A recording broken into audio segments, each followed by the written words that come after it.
Hello and welcome to the Ken Sealing Waterloo Region Museum's virtual field trip.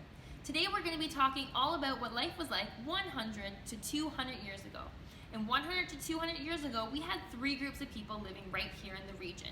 We had the black settlers, who were mostly escaped slaves coming from the United States. We had the early Europeans, who were mostly German Mennonites.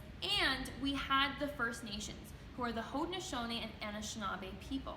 Now, when you put three different groups of people all together who speak different languages and see the world a little bit differently, you have to find a way to help them to work together and live peacefully.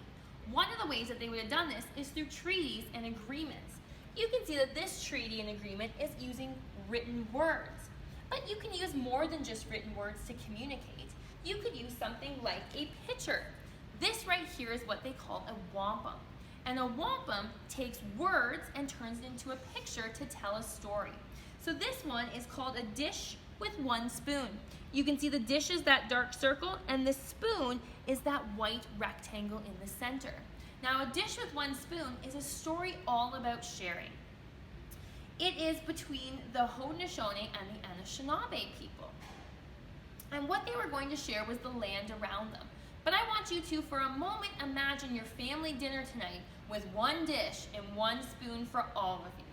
That means that there is one bowl that you're all going to share. So would you want people to take turns? Would you want people to take just what they needed to make sure there was some left for you? Would you want people to leave the spoon nice and clean so you didn't get all their slobber? Absolutely, I would too. And since this was about the land, it was about just using what you needed. Not taking more than what you needed, leaving it nice and clean so that it was ready for the next people. What we want you to do is to make your very own picture of something that represents you.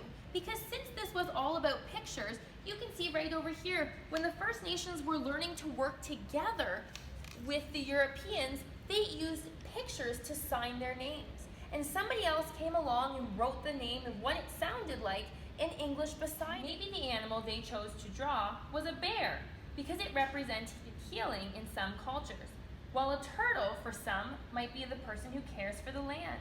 Or maybe in some First Nations cultures, they would see the wolf as a guide. They would use whatever animal they felt they connected to draw for their name. It was something that was personal to them and something they could connect with. So I want you to think about what it is that you connect with. Is it something from nature? Is it a game you like to play? A stuffed animal you like to have? Whatever it is, draw a picture of it and tell us why you connect with that and why that picture is about you.